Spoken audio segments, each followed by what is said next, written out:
the year, Canada named its first ever Minister of Artificial Intelligence, with AI appearing to play a leading role in how Prime Minister Mark Carney plans to carry out some of his key goals over the next few years. Canada's AI Minister, Caryn Ceolin, joins me now in studio. It's a pleasure to welcome you to studio. Thanks so much for making the time. It is great to be here. Happy holidays. You as well. I do have quite a few on your file, but I've got to start first with kind of the political intrigue in Ottawa. Yes. Because two of your cabinet colleagues have alluded to the fact that there may be more Conservative MPs preparing to cross the floor over to your government. Are you aware of any? Look, as the Prime Minister has said, it's great that other members of Parliament and people are attracted to the plan. We like that. And that's always a positive thing.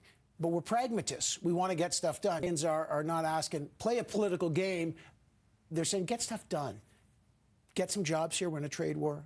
Build this country. Buy in Canada. And we're super focused on that. The fact that there's MPs that are attracted to that plan and that pragmatism, absolutely a great thing.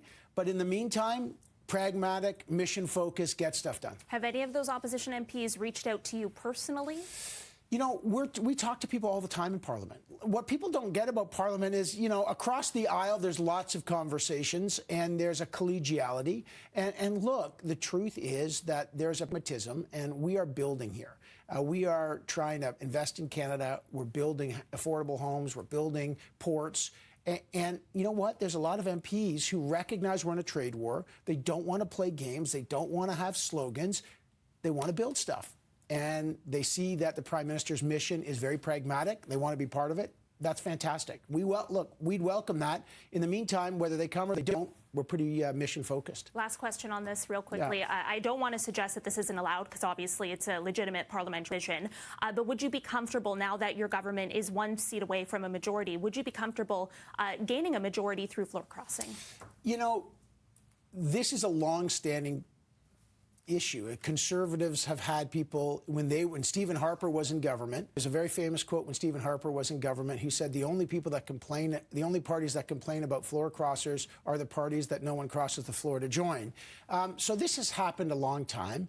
And again, I appreciate that Mr. Poilievre has to say something when this has happened and he's lost 3 MPs, one who's resigning. But again, you know, look, if people want to join, fantastic.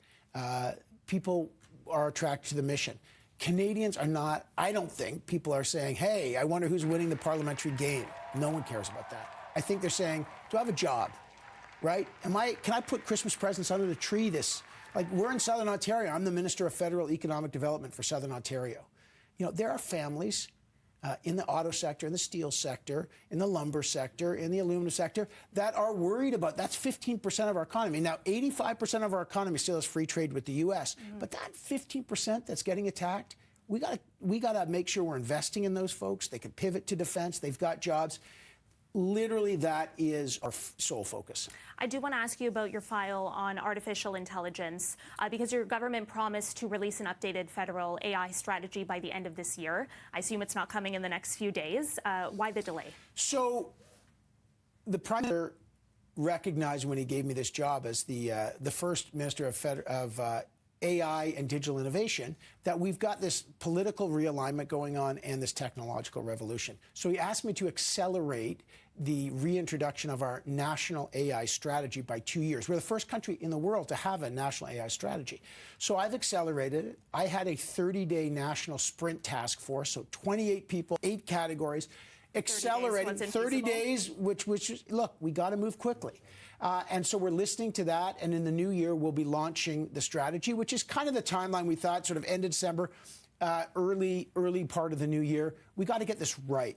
I mean, you know, whether it's a month or two, one way or another, we got to get it right because this has got to be one AI for all. People got to trust this.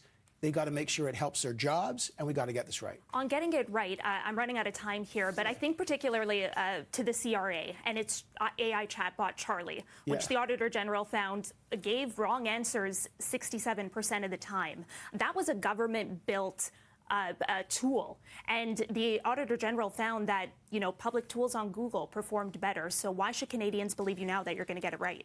Well, our AI strategy is first of all about building infrastructure. We need to get the infrastructure. We got to train the workforce. We've got to make sure that AI is used properly, and there's got to be the checks and balance systems. And we recognize that this is going to be a growth technology, but it's got to be on the foundation of trust. So that means privacy and data, legislation coming on that. That means that we've got to make sure that we've got a strategy so businesses know that they can build jobs. And look, government's got to adopt too. Like, we've signed memorandum of understanding with Canadian companies, buying Canadian to build this in Canada, because in the end of the day, people want to buy Canadian. They want a sovereign digital nation. That doesn't mean solitude, doesn't mean we're not going to trade with other nations, but we got to be in control of our own destiny in this AI super cycle. But you got to do it with our values, our jobs, our IP, and our trust. And that's my job. I'm being told to wrap, but I'm going to push it with one more question. Sorry. Okay.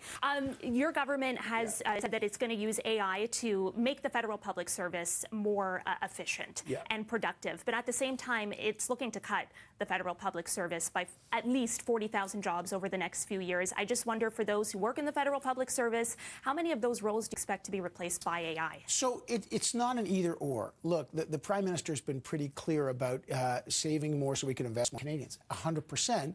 But look, the purpose of AI, and this is what I really hope people take, this is not about taking jobs away. It's about serving Canadians better. You mentioned CRA. It's about getting people faster, more accurate service at CRA, better health care. This is about serving Canadians. This is a tool to serve people. We're not here to serve technology, but we got to get it right. And do we need to get government more efficient so we can invest more in Canadians and our health care?